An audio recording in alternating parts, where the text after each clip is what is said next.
yang kita lakukan itu utamanya lebih ke membantu yang teman-teman yang lagi skripsi. Asisten laboratorium kita tuh orangnya diverse ya, orangnya beda-beda.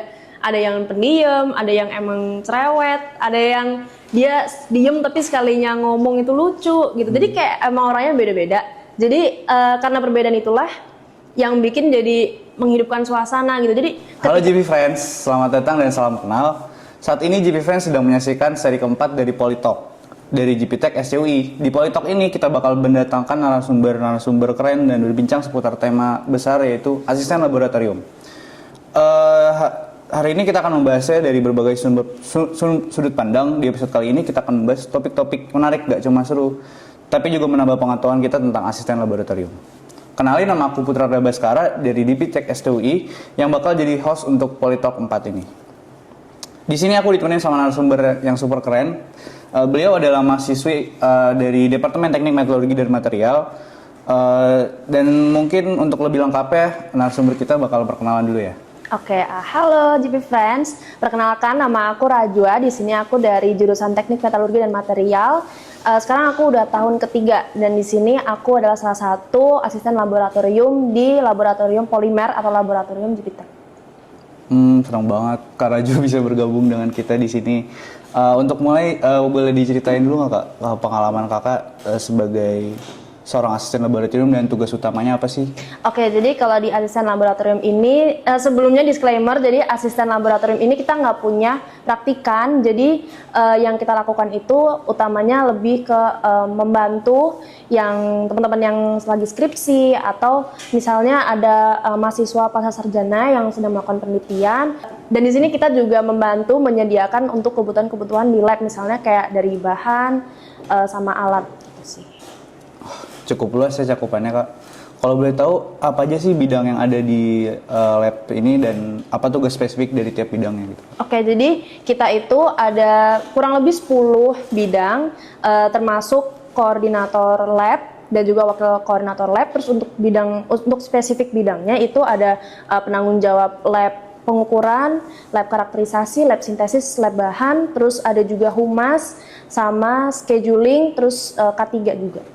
Gitu. Dan terus untuk tugas-tugasnya kalau koordinator lab sama wakil koordinator lab itu nggak ada tugas spesifik sih, cuma kalau untuk bidang-bidang yang lain kayak misalnya humas itu lebih ke untuk ngedit, terus habis itu kalau K3 itu ya berkaitan sama SOP, terus safety-nya, terus kalau penanggung jawab ruangan-ruangan itu ya misalnya ada yang butuh bantuan gitu, misalnya untuk senior-senior yang skripsi gitu, misalnya butuh bantuan alat, terus habis itu kalau yang untuk penanggung jawab lab bahan itu dia bantu inventaris, ngedata gitu, terus habis itu apa lagi sih tadi? Terus kalau scheduling itu berkaitan sama absensi, sama kalau misalnya di aslab itu kan kita ada jadwal jaga ya, nah itu yang mengatur itu adalah bidang scheduling. Sama satu lagi ada sekretaris dan bendahara, jadi lupa disebutin, itu dia bidangnya lebih ke buat internal sih, misalnya kalau misalnya kita ada rapat gitu, dia yang bantu notulensi, terus kalau misalnya kita ada pengeluaran pemasukan itu dia yang memanage gitu sih. Banyak juga ya Kak bidangnya. Kalau Kakak sendiri bidang apa Kak? Oke, kalau aku itu wakil koordinator lab, jadi emang aku nggak punya tugas spesifik dan tugasnya juga mirip-mirip sama koordinator lab. Di sini aku lebih ke mensupervise, sama kalau misalnya ada informasi dari laboran, sama kalau misalnya ada dari kepala lab, itu kita yang menjembatani gitu. Terus juga ini job desk tambahannya adalah kita bonding sih, menjaga bonding antar aslab gitu. Terus kalau misalnya lagi meeting gitu, rapat aslab, itu kita bantu ngasih solusi. Terus kalau misalnya ada yang minta masukan ya kita kasih saran. Terus kalau misalnya misalnya kita sama-sama bingung nih, nah terus ya kita yang bantu mimpin gitu sih, kayak coba kalau dari teman-teman yang lain gimana gitu. Gitu kurang lebih. Keren juga ya Kak, ternyata tugasnya juga asik-asik. Kalau buat di fasilitas di lab ini itu ada apa aja sih Kak? Dan tiap lab itu apa aja fungsinya Kak? Jadi di sini di labnya itu ada 4 ruangan utama, lab pengukuran. Lab pengukuran tuh ya buat ngukur-ngukur, buat nimbang gitu. Terus lab karakterisasi itu kan karakterisasi berkaitan sama pengujian ya. Jadi di lab karakterisasi itu lebih untuk nguji-nguji gitu. Tapi emang alat-alatnya itu terbatas ya. Terus lab bahan di situ tempat buat nyimpen bahan, sama ada lemari asam juga di situ. Terus kalau lab sintesis itu buat kalau misalnya bagian sintesis gitu, dan itu emang maksudnya nggak semua dilakuin di situ sih, itu buat beberapa penggunaan aja gitu ada di lab sintesis. Terus kalau fasilitasnya kita bantu ini sih, kasih space buat misalnya yang skripsi itu ngerjain skripsi, atau misalnya ada yang mau belajar di situ gitu. Oh ternyata lengkap juga ya Kak fasilitasnya. Kalau boleh tahu di sini tuh siapa aja sih stakeholder yang terlibat dan dengan asisten laboratorium GPTech? Kalau stakeholder itu yang utama adalah CSWM dan GPTech. Tapi kita juga ada dari mahasiswa yang melakukan riset, terus sama dosen sih.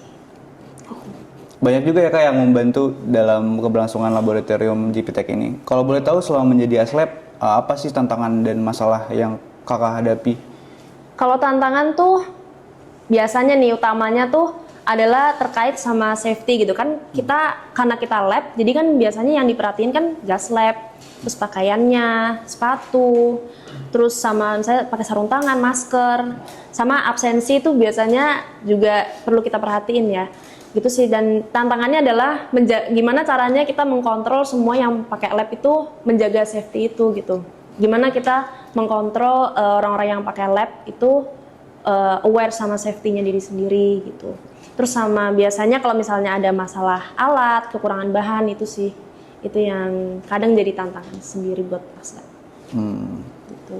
Kakak pasti juga selain masalah dan tantangan, kakak juga punya momen-momen yang seru dan bikin kakak nyaman. Kalau boleh tahu apa sih Kak? Kalau bagi aku sih, yang seru itu tuh, paling seru itu adalah ketika bersama aslab-aslab lain. Karena kebetulan asisten laboratorium kita tuh orangnya diverse ya, orangnya beda-beda. Ada yang pendiam, ada yang emang cerewet, ada yang dia diem tapi sekalinya ngomong itu lucu gitu. Jadi kayak emang orangnya beda-beda. Jadi karena perbedaan itulah yang bikin jadi menghidupkan suasana gitu. Jadi ketika kita rapat, kita mengerjakan tugas tuh nggak ada pressure, nggak ada. Jadi kayak ya rasanya seneng aja gitu ngerjainnya.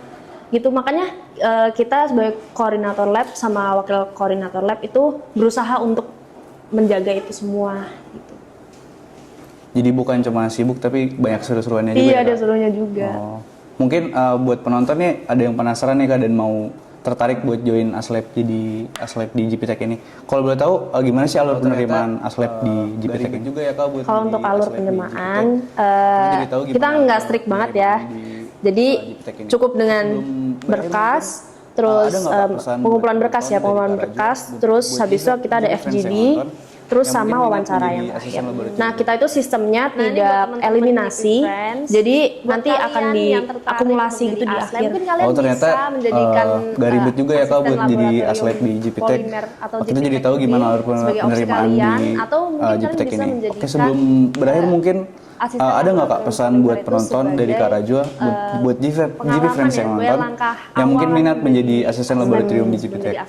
Nah, ini buat teman-teman GP Friends, buat kalian yang tertarik untuk jadi aslab, mungkin kalian bisa menjadikan asisten laboratorium polimer atau GPTech ini sebagai opsi kalian, atau mungkin kalian bisa menjadikan asisten laboratorium polimer itu sebagai pengalaman ya, sebagai langkah awal menjadi aslab gitu, sebelum jadi aslab. Karena kita juga ada benefitnya kok jadi asisten laboratorium GPTech ini, walaupun kita nggak ada praktikannya gitu. Nah, itu dia GP Friends, khususnya buat yang angkatan 2023. Boleh banget nih buat join jadi aslab GPTech. Jangan lupa siapin berkasnya dan ikutin kata-kata Kak Rajwa. Nah, GP Friends, ternyata banyak benefit yang bisa kita dapat dari menjadi asisten laboratorium GPTech ini. Mulai dari nambah relasi, bisa melakukan penelitian firsthand tentang polimer, dan banyak keseruan lainnya. Makasih banyak Kak Rajwa udah meluangkan waktu menjadi narasumber di Politalk ini. Makasih juga JB Friends yang udah nonton sampai selesai. Sampai jumpa di video-video selanjutnya. Dadah. Bye, GP Friends.